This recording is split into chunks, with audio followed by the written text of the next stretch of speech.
안녕하세요. 12월 5일 목요일 마이드라에 오신 여러분들을 환영하고 축복합니다.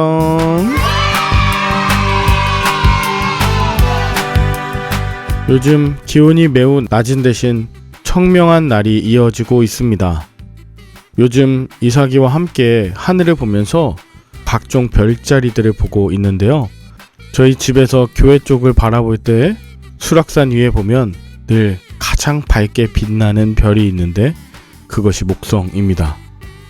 밤하늘이 어둡지만 반짝반짝 빛나는 별들 덕분에 밤하늘은 더 아름다울 수 있듯이 오늘 우리가 마주한 여러가지 현실이 힘겹고 어두워도 우리 본연의 빛을 잊지 않았으면 좋겠습니다.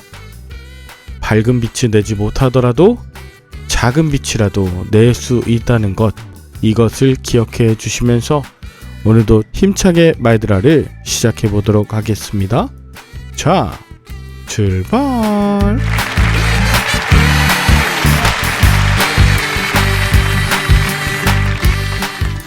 오늘은 욥기 15장을 묵상합니다. 엘리바스와 빌닷과 소발이 열심히 욥을 설득했음에도 불구하고 욥이 오히려 친구들에게 지혜가 없다고 반박하고 하나님께 간구하는 것을 본 엘리바스는 다시 한번 욥에게 죄가 있으니 회개하라는 설득을 하기 위해 두 번째 연설을 합니다. 1절 대만 사람 엘리바스가 대답하여 이르되 지혜로운 자가 어찌 헛된 지식으로 대답하며 어찌 동풍을 그의 복부에 채우겠느냐라고 합니다.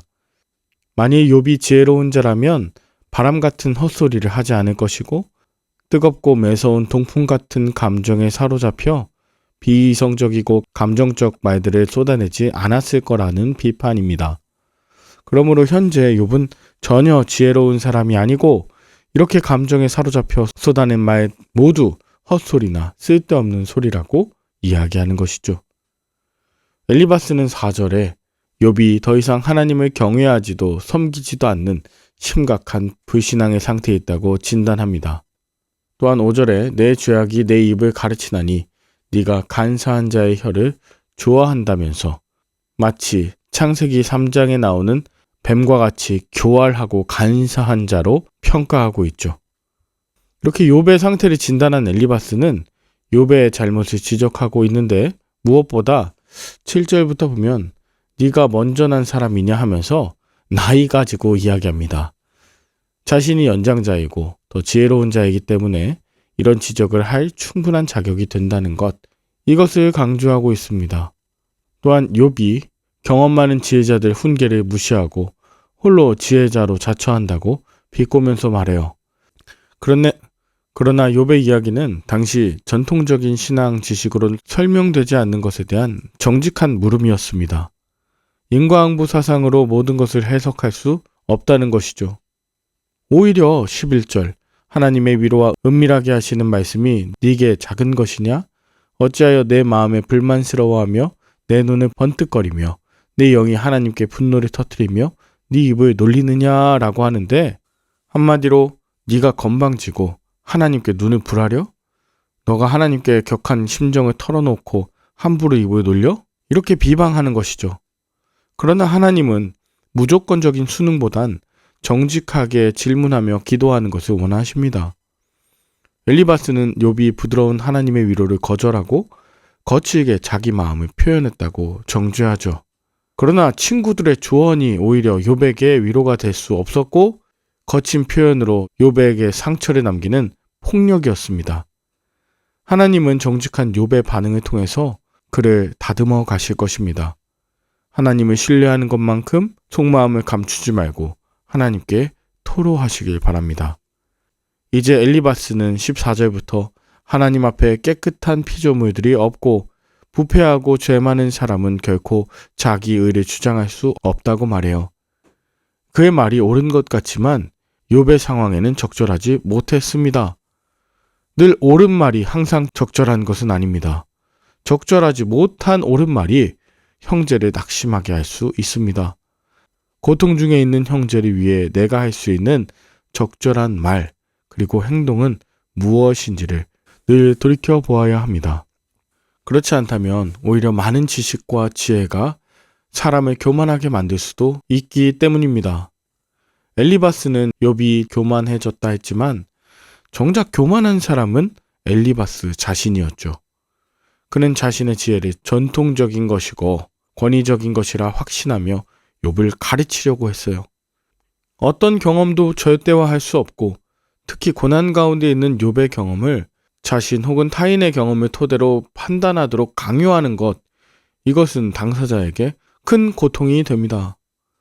계속해서 20절부터 인격적인 관계에서 일어나는 많은 일들이 인과법칙으로 설명하기에는 너무 복잡하고 다양함에도 불구하고 엘리바스는 그것을 계속 강조해요. 이런 엘리바스의 말이 고통 중에 있는 이웃을 더욱 절망하게 만들고 더 나아가 인자와 긍휼이 풍성하신 그 하나님을 무자비한 분, 은혜가 없는 무서운 하나님으로 만들게 됩니다. 하나님은 우리가 행한 대로 갚으시는 분이 아니세요. 사랑으로 용서하시고 긍휼을 베푸시며 우리를 돌이키게 하시는 인격적인 분이십니다. 우리는 하나님께서 고난을 허락하신 이유 다 이해할 수 없습니다. 그렇기 때문에 우리는 이웃의 고난을 쉽게 판단하거나 정죄하지 말아야 해요. 마지막으로 엘리바스는 지금 당장 악인들이 잘 사는 것 같아 보여도 결국은 망하게 될 것이라고 말합니다. 하나님을 경외하지 않는 자들이 결국 심판에 이르게 될 것, 이것도 역시 타당한 주장입니다. 현재 잘 살고 있다고 해서 하나님의 축복을 받은 것은 아니라는 것입니다. 또한 지금 고통받는 모든 사람들이 다 벌을 받을 만한 악인도 아니죠. 현재의 고난은 장차 있을 영광을 위해 예비된 것일 수 있습니다. 고난에 당하는 자들을 판단하고 정죄하는 것은 우리에게 주신 권리가 아니에요. 우리는 다만 고난당하는 자를 위로하고 섬길 책무만 부여받았습니다. 여러분은 오늘 본문을 통해 무엇을 느끼셨나요? 고난당하는 자 앞에서 묵묵하게 함께 울어주는 것이 참 위로자의 자세입니다. 고난당하는 자의 문제로만 보는 것은 사탄이 원하는 일입니다. 진실을 온전히 알지 못한 상태에선 겸손한 태도로 고난 가운데 있는 사람들을 바라봐 주십시오.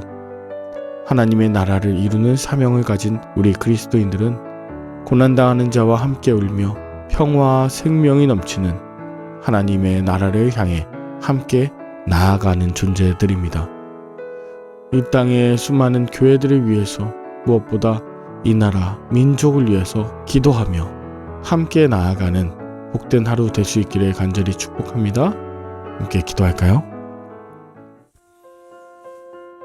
하나님 아버지, 이 땅의 많은 사람들이 인과응보적인 전통적 신앙관을 갖고 살아갑니다. 그러다 보니 고난당하는 자들은 더 깊은 절망 속에서 정죄함을 받고 있습니다. 하나님, 친히 돌이켜 회개해야 하는 것 있다면 깨달을 수 있는 지혜를 허락하여 주시되 까닭없이 생기는 고난도 있음을 깨닫고 오늘 우리가 있어야 할 자리를 기억하게 하옵소서.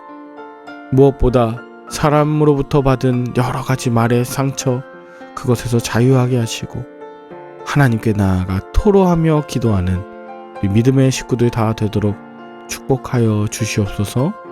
예수 그리스도의 이름으로 기도 올리옵나이다. 아멘.